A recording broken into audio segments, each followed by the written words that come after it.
BJP वाले ये कह रहे हैं कि केजरीवाल जी जेल में हैं, इन्हें इस्तीफा देना चाहिए। क्या केजरीवाल जी को इस्तीफा देना चाहिए? क्या उन्हें इस्तीफा देना चाहिए?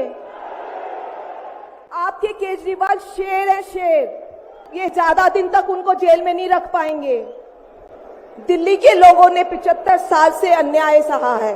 75 साल बाद भी सही इलाज के बिना लोग मर जाते हैं तो भारत माँ बेबस और लाचार महसूस करती है। 75 साल बाद भी हालत खराब है तो माँ को बहुत पीड़ा होती है।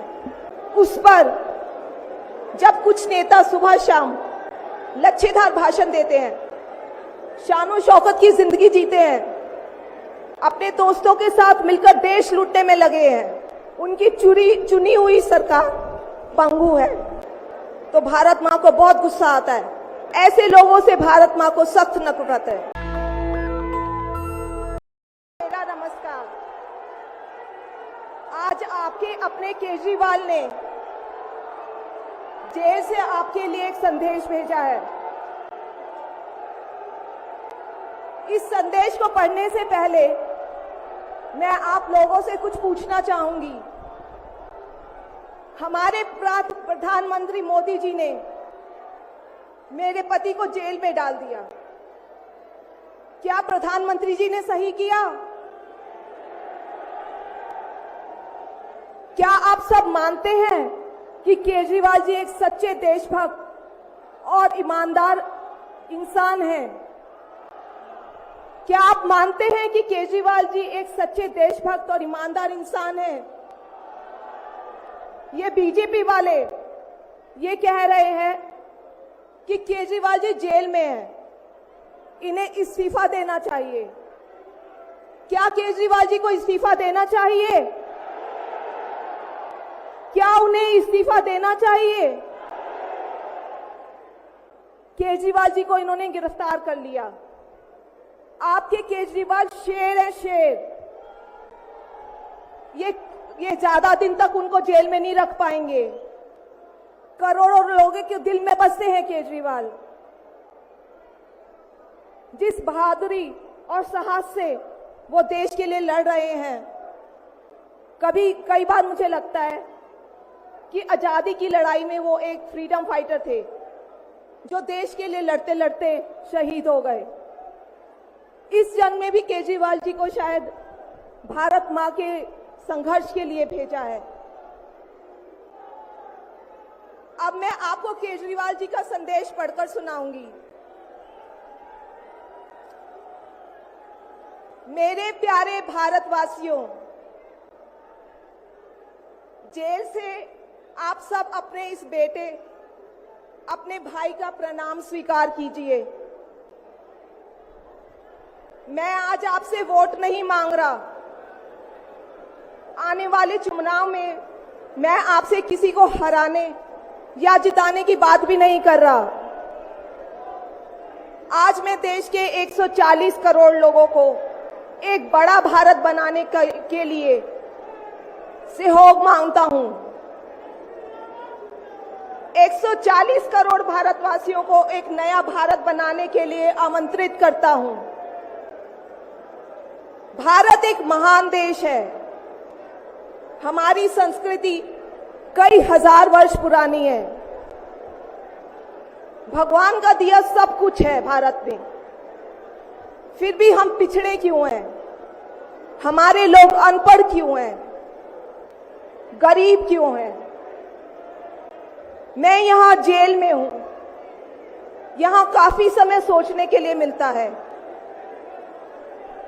रात को टूट टूट के नींद आती है। भारत माँ के लिए सोचता हूं। भारत माँ बहुत दुखी है। भारत माँ दर्द में है, दर्द से कराह रही है। जब महंगाई की वजह से लोगों को दो वक्त की रोटी नहीं नसीब नहीं होती तो भारत माँ को बहुत दुख होता है।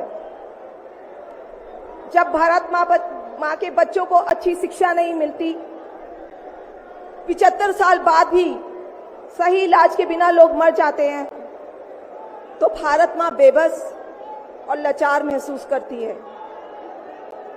जब देश के कई हिस्सों में लंबे लंबे पावर कट होते हैं, सड़कें टूटी हैं, 75 साल बाद भी हालत खराब है, तो मां को बहुत पीड़ा होती है।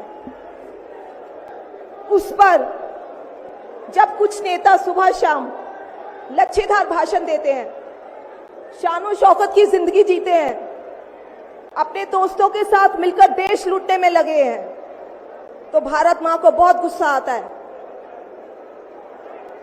ऐसे लोगों से भारत मां को सख्त नफरत है।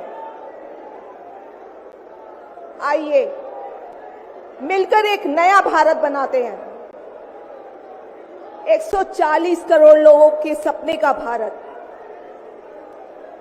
एक ऐसा भारत जहां हर इंसान को भरपेट खाना मिलेगा, हर हाथ को काम मिलेगा, कोई बेरोजगार नहीं होगा, कोई गरीब नहीं होगा, कोई अनपढ़ नहीं होगा, हर बच्चे को अच्छी शिक्षा मिलेगी, चाहे वो अमीर का बच्चा हो या गरीब का। हर बीमार को अच्छा इलाज मिलेगा, चाहे वो अमीर हो या गरीब। देश के कोने कोने में 24 घंटे बिजली होगी, देश के हर गांव में शानदार सड़कें होंगी। एक ऐसा भारत होगा जो पूरे विश्व में शिक्षा का केंद्र होगा, जहां दुनिया भर के युवा पढ़ने के लिए आएंगे। एक ऐसा भारत बनाएंगे जो साइंस और टेक्नोलॉजी में वर्ल्ड लीडर होगा। भारत के अध्यात्म को दुनिया के कोने कोने तक पहुंचाएंगे। एक ऐसा भारत बनाएंगे जहां कोई ऊंच नीच नहीं होगी, नफरत नहीं होगी, मारपीट नहीं होगी, गाली गलौज नहीं होगी, जहां सबको न्याय मिलेगा, प्रेम और भाईचारा होगा।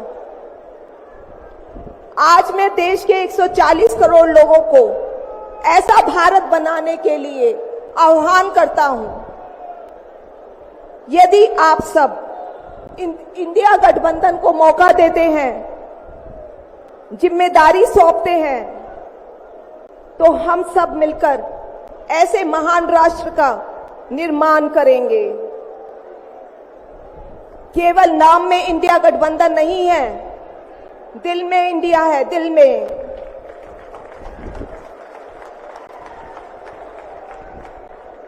मैं इंडिया गठबंधन की ओर से आज 140 करोड़ लोगों भारतवासियों को 6 गारंटी देता हूं। पहली, पूरे देश में 24 घंटे बिजली का इंतजाम करेंगे, कहीं कोई पावर कट नहीं होगा। मंजूर है? दूसरा, पूरे देश के गरीबों की बिजली फ्री करेंगे, मंजूर है? तीसरी, हर गांव और हर मोहल्ले में शानदार सरकारी स्कूल बनाएंगे। अब गरीबों और अमीरों के बच्चों को अच्छी और एक समान शिक्षा मिलेगी, होना चाहिए। चौथा, हर गांव और मोहल्ले में मोहल्ला क्लिनिक बनाएंगे, हर जिले में शानदार मल्टी स्पेशलिटी सरकारी अस्पताल बनाएंगे, देश के हर व्यक्ति के लिए शानदार और फ्री इलाज की व्यवस्था करेंगे, मंजूर है? पांचवी, किसानों को स्वामीनाथन आयोग के मुताबिक सही फसलों पर एमएसपी निर्धारित करके उनको फसलों के पूरे दाम दिलवाएंगे, मंजूर है? छठी, दिल्ली के लोगों ने 75 साल से अन्याय सहा है। देश के अन्य राज्यों की तरह अपेक्षा उनके अधिकार बहुत कम है। उनकी चुनी हुई सरकार पंगु है। ये अन्याय हम समाप्त करेंगे। दिल्ली वासियों को उनका हक दिलाएंगे, दिल्ली को पूर्ण राज्य का दर्जा दिलवाएंगे। मंजूर है। मैं आज ये ऐलान करने के लिए अपने सभी इंडिया गठबंधन के साथियों से माफी मांगता हूं,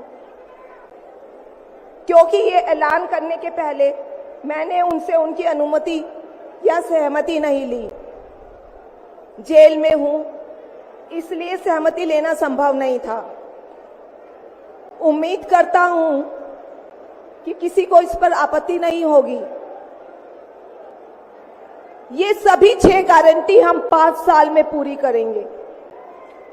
इसका पैसा कहां से आएगा, इसकी पूरी प्लानिंग कर ली है। मैं यहां जेल में स्वस्थ हूं, पूरी ऊर्जा से भरा हूं।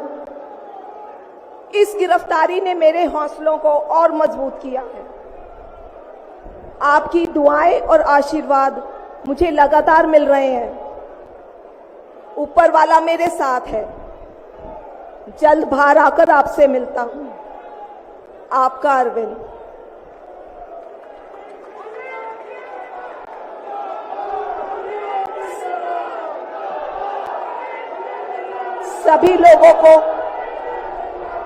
सभी लोगों का आशीर्वाद और प्यार भरपूर मिल रहा है मेरे पति को।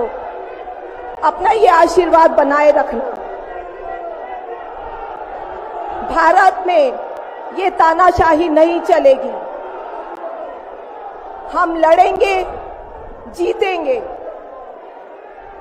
अंत में मैं सभी लोगों, इंडिया अलायंस के लोगों का भी, साथियों का तहे दिल से धन्यवाद करती हूं कि इस घड़ी में आप सब हमारे साथ खड़े हैं। धन्यवाद। जय हिंद। नेशनल दस्तक की आपसे गुजारिश है कि अगर इसको बचाना चाहते हैं तो नेशनल दस्तक को सब्सक्राइब करने के लिए रेड कलर के सब्सक्राइब बटन को दबाएं, फिर बेल आइकन की घंटी दबाएं। नेशनल दस्तक को बचाने के लिए बहुत जरूरी है कि हर खबर को शेयर करें, लाइक करें, कमेंट जरूर करें।